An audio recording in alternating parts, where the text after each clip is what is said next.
Aujourd'hui, nous allons voir encore un meurtre qui se passa dans le temple, dans le Beth Amikdash. Comme nous l'avions dit, Antiochus a envoyé Nicanor pour essayer d'éradiquer la religion juive d'Israël.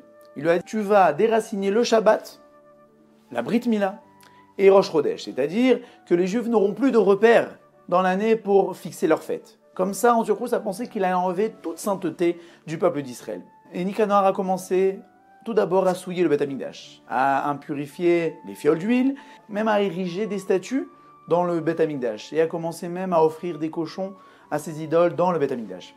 Et là, Mattityahu, à Kohen Gadol, qui avait 5 fils, Yochanan, Yonatan, Yehuda, Elazar et Shimon, qui seront les Maccabis, a commencé à se dire il faut faire quelque chose. Nous ne pouvons pas laisser tant de saleté dans le Beth Amikdash, il faut réagir. Et là, Mattityahu a demandé une entrevue avec Nicanor en privé. Et là, les soldats ont commencé à dire à Nicanor, regarde, il y a le grand prêtre qui veut te parler, mais nous ne savons pas si nous ne le laissons pas passer ou pas. Et là, Nicanor dit, ah, sûrement, il veut se plier à moi, faites-le rentrer. Et là, Mattityahu, à Kohen Gadol, le grand prêtre lui a dit, regarde, j'ai envie de me plier à toi. Mais le problème, c'est que les Juifs vont commencer à me faire du mal si je me plie à toi. Alors, tu sais quoi? Dis-moi ce que je dois faire, et je le ferai, mais en secret. Et là, Nicanor lui a dit, ah, super. C'est ce que tu vas faire?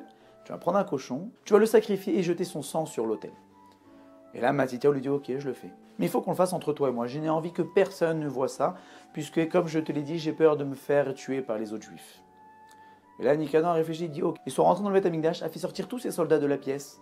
Il ne restait plus que Mattityahu et Nicanor. Et là, Mattityahu avait déjà prévu auparavant un petit couteau qu'il avait pu dissimuler. Et avant d'agir, il a fait une prière à Dieu pour lui dire, regarde Dieu, ce n'est pas pour mon respect, c'est pour ton propre respect que je fais ça.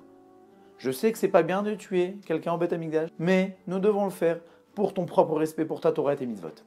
Et la nuit, une des deux, il a sorti le couteau et a tué Nicanor sur place. Et il s'enfuit, laissa Nicanor baigner dans son sang dans le Beth Amikdash. Vu la défaite de Nicanor, Antiochus a envoyé Bagris, son deuxième général d'armée, qui était beaucoup plus féroce, beaucoup plus sanguinaire, à faire ses nouveaux décrets. Et là, Bagris a commencé à faire les décrets de Shabbat, Rosh Chodesh et la Brit Mila. Si bien que les soldats ont commencé à tuer les Juifs qui faisaient Shabbat, à faire la Brit Mila et à commencer à fixer les dates et à faire les fêtes. Mattityahu, le Kohen Gadol, a pris tous ses enfants et a commencé à s'enfuir pour pouvoir respecter la Torah, ainsi que beaucoup de Juifs ont commencé à s'enfuir pour respecter la Torah.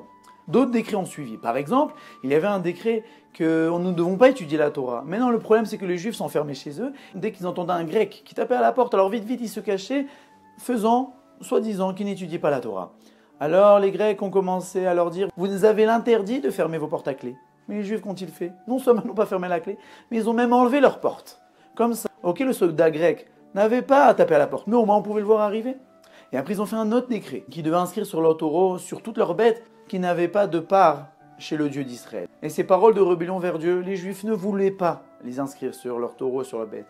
Qu'ont-ils fait? Ils ont vendu toutes leurs bêtes. Une abnégation de soi, si bien qu'ils n'avaient ni à manger de la viande, ni à manger du lait, ni pour labourer la terre.